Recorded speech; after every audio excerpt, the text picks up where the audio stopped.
Hello students, जैसे कि हम सब ने लास्ट लेक्चर में आइसोमेरिज्म कंप्लीट किया था, उसके बाद हमारा नेक्स्ट टॉपिक आता है alkanes and there preparation.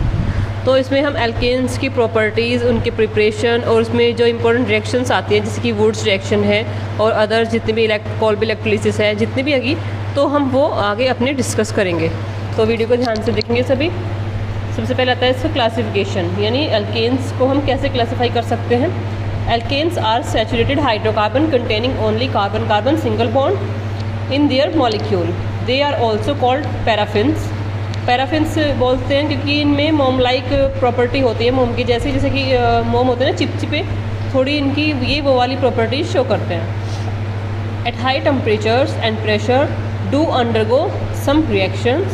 The alkanes may be divided as open chain or acyclic and cycloalkenes और साइक्लिक, यानी जो क्लोज चेन, जो बंद स्ट्रक्चर बनाते हैं, इसमें फर्स्ट और लास्ट कार्बन आपस में जुड़ जाते हैं, वो होते हैं cycloalkenes.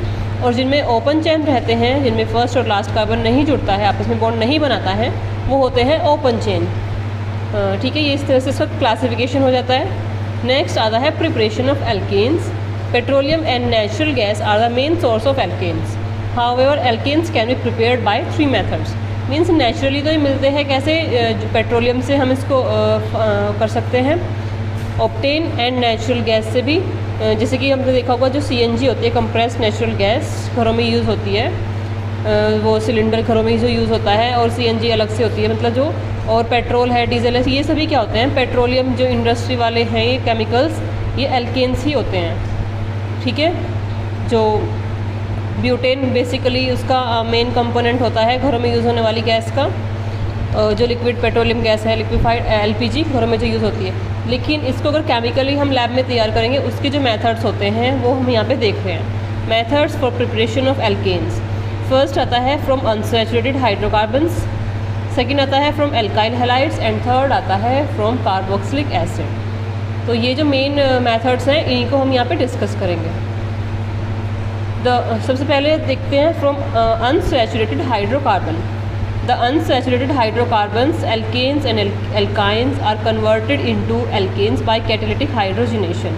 In this process dihydrogen is passed through alkenes and alkynes, यानी जिसमें डबल और ट्रिपल बॉन्ड प्रेजेंट होते हैं, यानी अनसैचुरेटेड हाइड्रोकार्बन, डबल बॉन्ड वाली एल्कीन एंड ट्रिपल बॉन्ड वाली एल्काइन, इसमें जब हम हाइड्रोजन पास करते हैं in the presence of finely divided catalysts such as rheninickel, platinum और पैलेडियम, यानी कुछ इसके मेन कैटलिस्ट होते हैं, निकिल है, प्लेटिनम है और पैलेडियम है। इनके प्रेजेंस में हम हाइड्रोजन पास करेंगे थ्रू एल्कीन्स एंड एल्काइन्स, तो उससे में क्या मिलेगा, एल्केन्स हमें मिल जाएगी।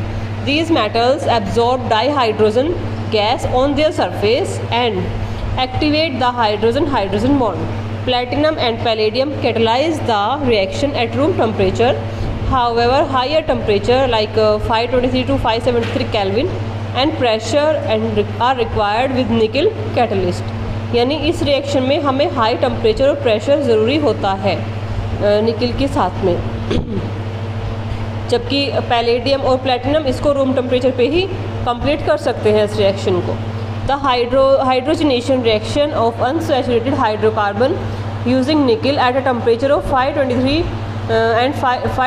to 573 Kelvin is commonly known as Sabatier and Sandrance reaction और reduction, यानी ये नेम रिएक्शन के नाम से फेमस है, इसको आप लिख लेंगे Sabatier and Sandrance reaction. Methane cannot be prepared by this method because starting alkene or alkyne must contain at least 2 carbon atom. इस मेथड से हम मीथेन नहीं बना सकते, क्योंकि आपको पता है मीथेन में एक सिंगल कार्बन होता है और सिंगल कार्बन में हम अनसैचुरेशन नहीं देख सकते, यानी इसको बनाने के लिए हमें अनसैचुरेशन होना चाहिए, जिसके लिए मिनिमम 2 कार्बन्स रिक्वायर्ड होते हैं। जैसे कि नीचे एग्जांपल देखिए, आप रिएक्शन लिखी हुई है, CH2 double bond CH2 ethene है, इसके साथ हाइड्रोजन की रिएक्शन करा रहे हैं in presence of catalyst PT, PDN, Ni, platinum, palladium या निकल।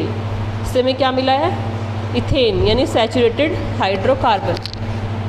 इसके बाद हमारा नेक्स्ट आता है फ्रॉम अनसैचुरेटेड हाइड्रोकार्बन में ही एल्काइल हैलाइड्स जो होंगे except fluorides on reduction with zinc and dilute hydrochloric acid give alkanes. Sorry, ये आ गया एल्काइल हैलाइड वाला example.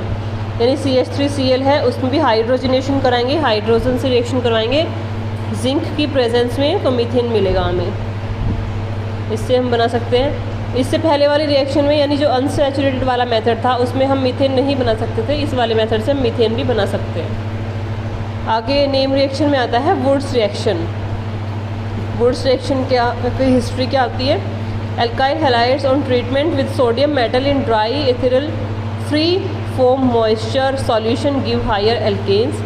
This reaction is known as Woods reaction and is used for the preparation of higher alkenes containing even number of carbon atom. यानी Wurtz reaction से हम काफ़ी ज़्यादा carbon number वाली एल्केन्स बना सकते हैं। इसमें हमें इवन नंबर ऑफ कार्बन ही मिलेंगे प्रोडक्ट में। ऑड नंबर बनाने में थोड़ी सी मतलब इसमें प्रॉब्लम आ जाती है, मिक्सचर ऑफ एल्केन्स हमें मिलता है, हमें प्योर एल्केन नहीं मिलती, तो इसलिए हम इसमें similar type of alkyl halide लेकर के उसके सोडियम मेटल के साथ रिएक्शन कराएंगे इन प्रेजेंस ऑफ ड्राई एथर। उससे हमें इथेन मिलेगी और साथ में NaBr है जो वो अलग हो जाएगा। इससे कार्बन का जो होता है मतलब हायर कार्बन मिल जाएगी, होमोलोगस सीरीज में इंक्रीमेंट होता है, इसमें हायर एल्केन्स मिल जाएगी और इसका नेम रिएक्शन है वुड्स रिएक्शन। इसके बाद आता है method from carboxylic acids. Carboxylic acids में दो मेथड आते हैं, एक तो डीकार्बोक्सिलेशन रिएक्शन। डीकार्बोक्सिलेशन नाम से पता चल रहा है इसमें से CO2 को निकाल देना, डीकार्बोक्सिलेशन। सेकंड आता है कोल्बेज इलेक्ट्रोलाइटिक मेथड। तो सबसे पहले हम देखते हैं डीकार्बोक्सिलेशन रिएक्शन। उसमें क्या होता है? Sodium salts of carboxylic acids on heating with soda lime.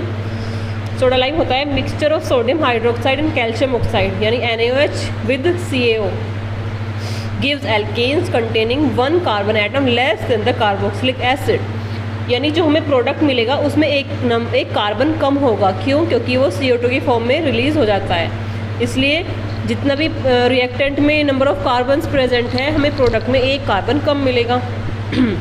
The process of elimination of carbon dioxide from a carboxylic acid is known as decarboxylation reaction. इसका एग्जांपल देखेंगे हम। सोडियम इथेनोएट है CH3CONA, इसकी reaction करवाई है NaOH and CaO जो कि soda lime जिसको बोलते हैं, NaOH प्लस CaO। साथ में इसको हीट करेंगे रिएक्शन मीडियम को और हमें प्रोडक्ट में मिलेगा CH4 प्लस Na2CO3। आप देख सकते हैं यहाँ पे रिएक्टेंट में CH3CONA है, यहाँ पे 2 कार्बन्स प्रेजेंट थे, जबकि हमें प्रोडक्ट में जो मिला है सिंगल कार्बन की मीथेन हमें मिली है। तो यानी कि हम कह सकते हैं कि इससे वुड्स रिएक्शन में तो हायर एल्केन्स मिलती थी, जबकि डीकार्बोक्सिलेशन में क्या हो जाता है, होमोलोगस सीरीज में नंबर ऑफ कार्बन्स कम हो रहे हैं। इसके बाद आता है Kolbe electrolytic method. Kolbe electrolytic method में हम क्या देखते हैं? This method is used for the reduction of CO2 and aqueous solution of sodium or potassium salt of a carboxylic acid on electrolysis give alkane containing even number of carbon atoms at the anode.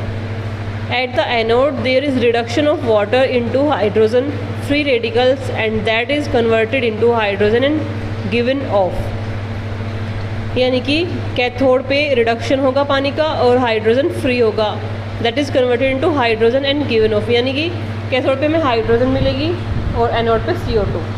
इसमें sodium acetate देखेंगे हम CH3CONA plus 2H2O, product मिलता है ethane CO2 hydrogen and NaOH electrolysis के बाद। इसकी जो reaction की मैकेनिज्म है वो भी काफ़ी इंपॉर्टेंट है, ये हम देखेंगे। In a mechanism there are 3 step, first is initiation, second propagation and third is termination.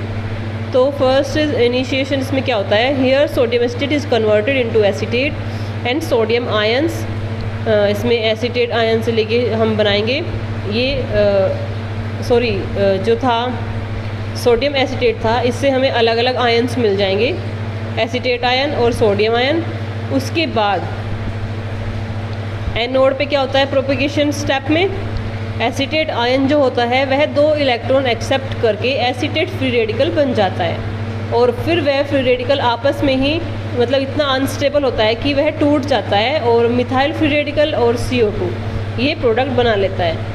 फिर जो मिथाइल फ्री रेडिकल होते हैं आपस में कंबाइन हो जाते हैं और इथेन का फॉर्मेशन होता है। फिर टर्मिनेशन स्टेप में क्या होता है? कैथोड पे वाटर भी एक इलेक्ट्रॉन लेकर के OH नेगेटिव और एक हाइड्रोजन फ्री रेडिकल बना लेता है, जो दो हाइड्रोजन फ्री रेडिकल कंबाइन होकर हाइड्रोजन गैस में कन्वर्ट हो जाते हैं। इस तरह से ये रिएक्शन ख़त्म हो जाती है। फिर नेक्स्ट, अभी तक हमने किया है प्रिपरेशन मेथड्स एल्केन्स की। नेक्स्ट लेक्चर में हम करेंगे केमिकल प्रॉपर्टीज़ ऑफ एल्केन्स। तब तक के लिए आप इतना ही नोट करेंगे। Thank you.